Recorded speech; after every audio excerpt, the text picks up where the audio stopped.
Hello, you wonderful people, and welcome to another episode of Untitled Reviews. This being a show I talk about TV shows that are dramas. For today's episode, I'm going to talk about Blue Eye Samurai Season 1, Episode 6. Great episode. A lot of really interesting things went down in this episode, so let's break it down. So this episode tackles a little bit of what I was curious about, more so what Mizu's mind state would be in the aftermath of everything. Yes, she's got her revenge, and that's what she's focusing on, but she's still, throughout the episode, thinking about everything with Ringo, because it still hurts to leave him behind, and feel once again, the people saying the worst about you that you already kind of feel about yourself, kind of reconfirming what you already feel. So once again, like Mikio calling her a monster and Ringo not wanting to be by her side, that it plays almost into this whole thing of, I don't need anybody, but you do.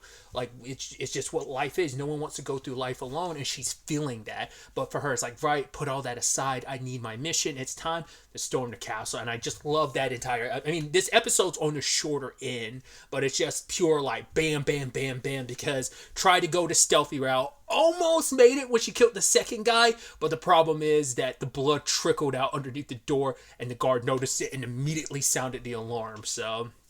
and she slit that dude in half. Ugh. That's just like the brutality of that. It's crazy. There was one kill I didn't talk about. I don't remember. I don't think it was last episode.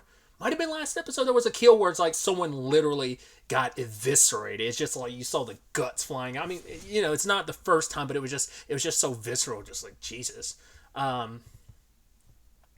don't know. I'd put this up there with Invincible, just how brutal this is, because I feel like you're getting a lot of blood like you would get Invincible, but like I feel like you probably get a little more guts than you do get Invincible. But maybe, and I'm specifically talking about the TV show so far, because I mean I haven't read the comics, so I don't know like all that ends up happening storyline wise. But either way,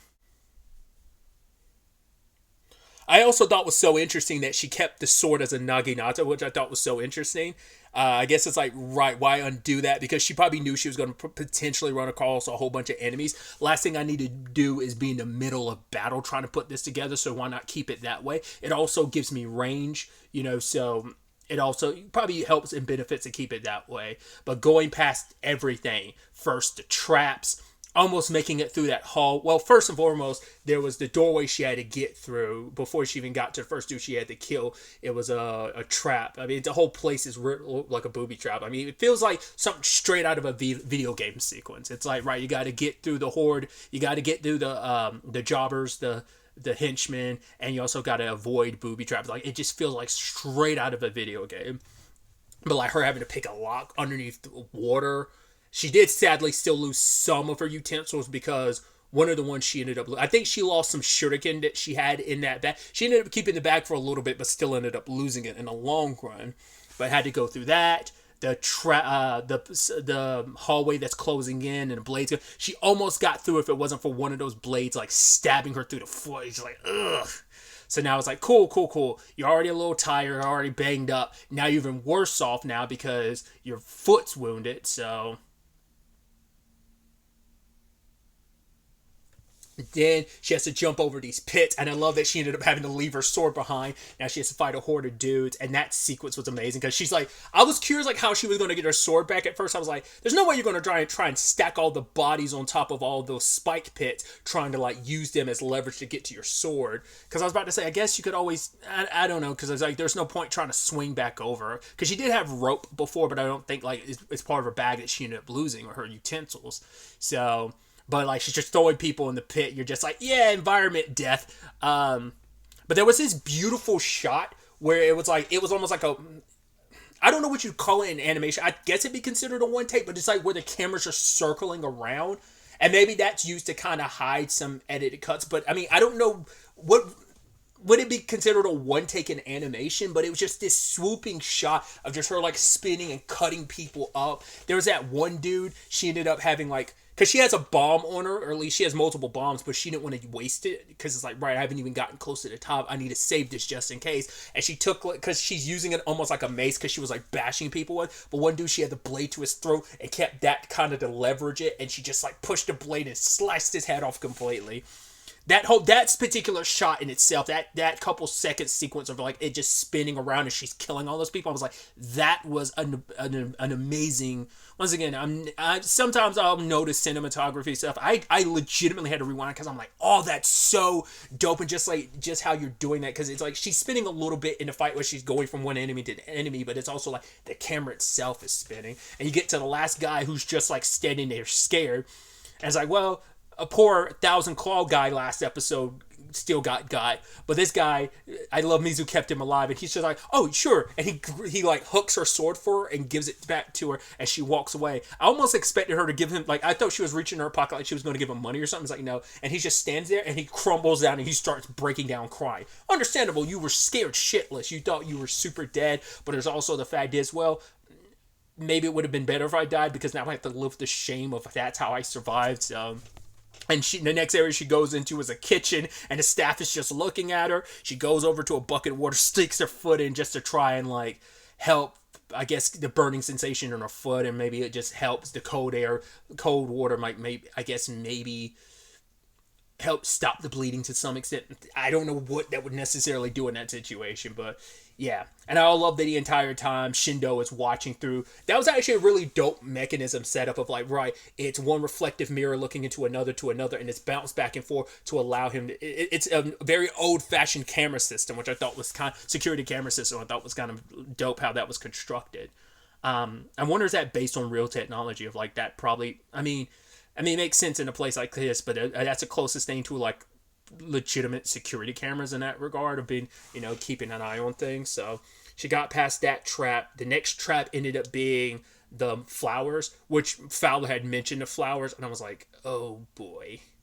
And then it turns out it's this monkey went over and blew these like hallucinogenic on her, which I love the hallucinogenic sections because it's just so vibrant and bright. Like the show's already vibrant and bright, but especially in those moments. There's that shot when she was falling and like the color, like that bursting blue on her, like almost like she was falling so fast she was creating this heat traction on her body. Like it was beautifully animated. I was just like, jeez. But yeah, like how trippy and it is. She's going up against the monkey. She ended up having to explode. Set off one of her grenades. Had to waste it. I'd assume most of the monkeys are dead because the only one we saw leave after, because like the entire floor collapsed, because she had just went up to that floor and that entire floor collapsed. She ended up back, I think, where the kitchen staff was. And that one guy, I think, was the guy that was kind of sighing that she would go by. Who knows who else might have died in that collapsed room, but we saw at least one monkey get away. She went up, and I love the shot stayed on the guy, and he turns and looks, and it's like her above, like jumping from like one piece of the floor left to the next, proceeding on, because it's like, yeah, the floor is destroyed, but I could still get around this and climb higher. So the flowers didn't stop her. Big dude got brought into the fight, and at first, like when Mizu went by, all she saw was regular people, but then she saw them as kind of these monstrous demons during her hallucinogenic trip. Which even when the battle was over, we still saw them as kind of demonic. So I'm like, I wonder, were they people that were like hooked on drugs or whatever? Like, were they addicts that were deprived and like, or maybe it's like, hey, if we kill her, maybe we'll get our sentence reduced or whatever. Maybe that's the implication. I have no idea, because like I said, they still looked monstrous after the fact, because it seemed like they were regular people, but maybe it was kind of deceitful. But like I said, that was all part of the hallucinogenic thing, but they did kind of go out of their way to attack her, so they might have been addicts thinking maybe this is the role they were supposed to play. Like they were just like addicts that were locked up and supposed to be released at any point in time, to be used as weapons. But she sliced through every single one of them and ends up finding Taigen, who's like, wait, we're going up. And she's like, yeah, I got a man to kill. And he's just like, I hate you. I've gotten beaten the living shit out of because of you, because I refuse to talk about you. To be fair, it's not like Taigen knows that much about Mizu enough to tell anyway. But also, once again, his pride won't let him give in to the enemy, because it's like, if you're my adversary, if anyone's going to kill you, it's going to be me. It's all that, right?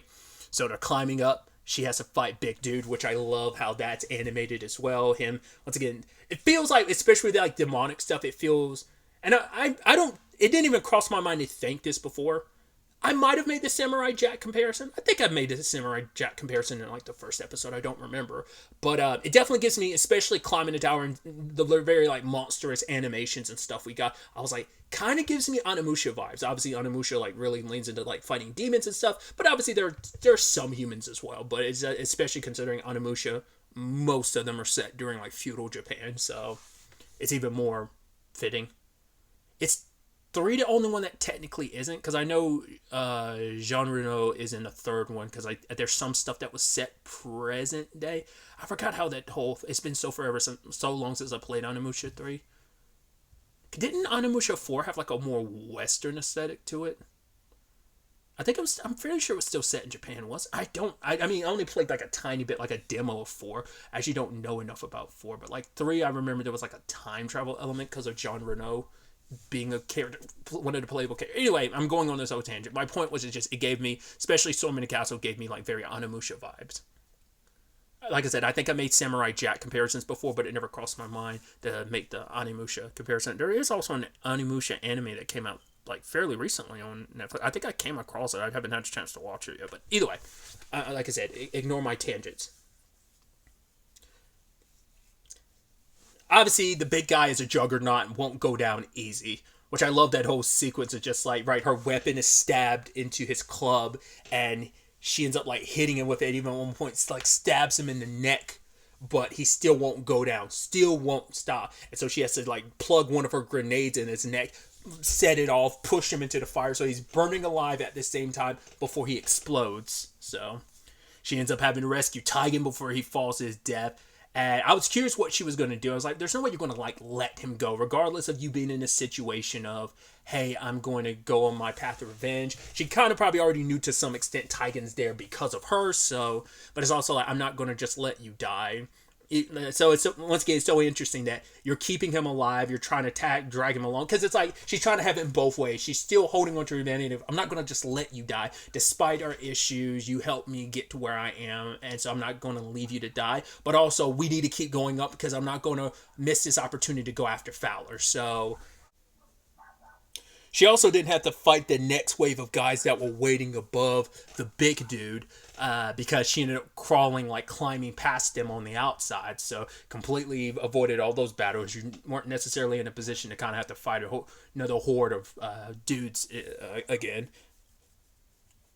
Probably would have managed to do it, but because Taigen wants to obviously help, which I love that he tried to help. He's like, right, I'll tag in, and she just like pushed him out of the way, like, you idiot, stop it! Don't try to get involved in this fight. You're not in a condition to fight. Even though I'm banged up, I'm still good enough to kick your ass. So there's no way you'd be able to stand up and do anything in this fight. So, but that's focusing all on Mizu. I want to circle over to Fowler and Shindo while they're talking to an advisor to the Shogun, because they're willing to work with Fowler, because no one likes the Shogun. I didn't even correlate. I don't know why that didn't even piece together in my head of like, yes, Fowler's going after the Shogun, who is Akemi married to. She's married to the Shogun's son, so that she'd eventually get dragged back into all of this regardless. In fact, sending her towards that situation like put her in even more danger, and I think that's something Mizu's going to ultimately end up regretting in the long run. But either way, Fowler plans on, it's like, right, the Shogun's got his man, they've got good guards, this and that, yada yada, so on and so forth. But yes, no one can craft a blade better than the Japanese, but at the end of the day, no one has more different ways of killing other people like my people. And he showcases a gun. It will never be as beautiful as a blade, but it can put any blade to shame in the long run. So it's like the dangers of that implementation of guns, and how it can change the tide for them, and they can kind of take over things. And obviously they're going to put Shindo in that position. It's like, yeah, you'll be serving under the right, as a right hand to the person we're putting in. He's like, ooh, sorry, that was very insensitive of me, considering Shindo lost his right arm. I love Shindo Shindo does hate Fowler. Like, I do believe him when he told that to Mizu. Like I said, it still could have been employed, but I do think there's truth to it. But it's like, much like he's a means to an end for Fowler, Fowler's a means to an end to Shindo as well.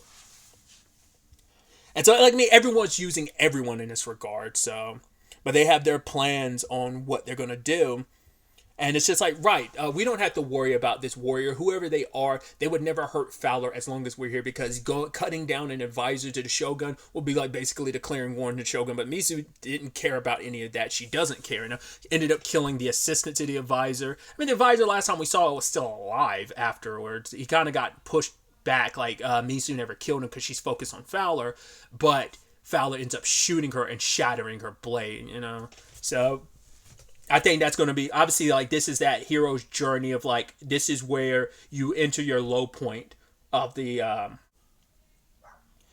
because I felt like something would happen to that sword eventually. I thought it would break eventually, and she'd have to kind of reforge it, because her on this path right now isn't ready to complete this adventure. And so it is a thing of, much like she needs to be reforged in a more, in many facets away. Like, her blade is kind of a reflection of her, where she is kind of broken, right? Like, her need for revenge and steaming ahead and kind of cutting away all connection has left her off kilter. Her mind isn't been clear, and so it's a reflection of her soul in a very, like, samurai metaphysical manner, both literally and physically, like the connection between a warrior and their blade, and it kind of being like, your blade isn't steady, your blade isn't strong because you yourself are not steady. You're on wobbly foundation right now. It's your sword being broken is very reflective of your soul right now not being, like, all in sync, and like, they're not being in equilibrium.